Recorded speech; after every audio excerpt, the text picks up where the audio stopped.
गोंडा जिले में आज राज्य मंत्री स्वतंत्र प्रभार आयुष, खाद्य सुरक्षा एवं औषधि प्रशासन विभाग उत्तर प्रदेश डॉक्टर दयाशंकर मिश्र दयालु जी का आज टाउन हॉल गोंडा में काकोरी ट्रेन एक्शन शताब्दी महोत्सव कार्यक्रम में सम्मिलित हुए। शहीद राजेंद्र नाथ लाहिद्दी परिसर से छात्राओं के साइकिल रैली को हरी झंडी दिखाकर रवाना जिलाधिकारी महोदया द्वारा किया गया, जिसमें अनिल को अधिकारी गण सम्मिलित रहे। Gandhi park town hall Kakori train कांड एक्शन शताब्दी महोत्सव का शुभारंभ राज्य मंत्री स्वतंत्र प्रभार आयुष, खाद्य सुरक्षा एवं औषधि प्रशासन विभाग उत्तर प्रदेश डॉक्टर दयाशंकर मिश्र दयालु जी, जिला पंचायत अध्यक्ष घनश्याम मिश्र, MLC आयुक्त महोदय, देवी पाटन मंडल गोंडा, पुलिस उप महानिरीक्षक देवी पाटन परिक्षेत्र, जिलाधिकारी व पुलिस अधीक्षक गोंडा सम्मिलित रहे। कार्यक्रम में देशभक्ति से संबंधित विभिन्न प्रकार के सांस्कृतिक कार्यक्रम प्रस्तुत किए गए एवं आए हुए अतिथि ने अपने विचारों को सबके समक्ष रखा। राजेंद्र नाथ लाहिड़ी और चौथा जो नाम था वो ठाकुर रोशन सिंह का था। और चंद्रशेखर आजाद जो इसके महत्वपूर्ण, मैं बाबा विश्वनाथ की नगरी काशी इसका रहने वाला हूं और आपको उस कांड के 10 महत्वपूर्ण लोगों में शामिल 10 लोगों में मात्र 10 लोग थे। उन 10 लोगों में 2 लोग काशी से थे, शाहजहांपुर से थे, लखनऊ से थे, मनमथ नाथ गुप्त और चंद्रशेखर आजाद। चंद्रशेखर आजाद महात्मा गांधी काशी विद्यापीठ के छात्र हुआ करते थे बनारस के। ये 2 लोग काशी से थे।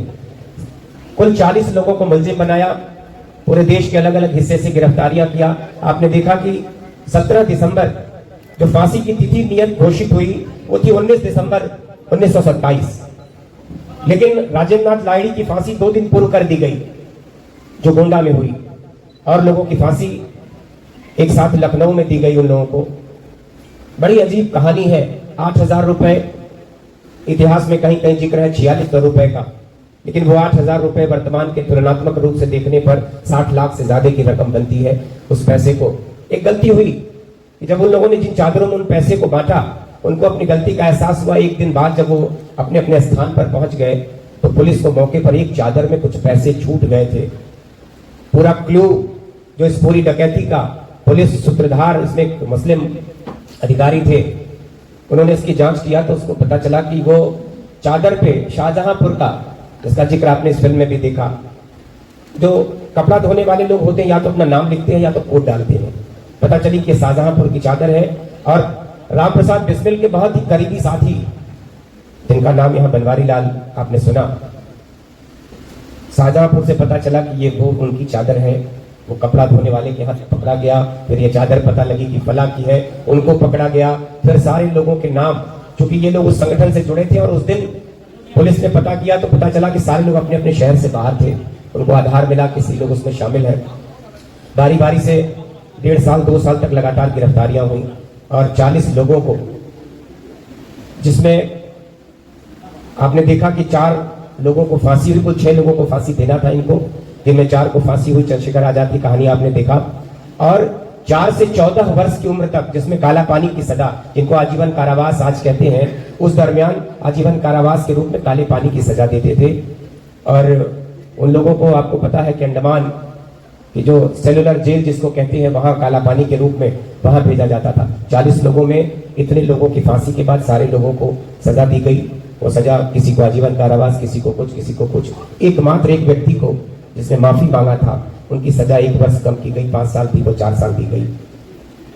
मतलब ये है कि आप जानिए कि कैसे, और जिस दरमियान ये मुकदमा चला, इनके मुकदमे की पैरवी के लिए आपने पंडित मदन मोहन मालवीय का नाम सुना होगा, देश के बहुत बड़े बैरिस्टर थे उन्होंने भी।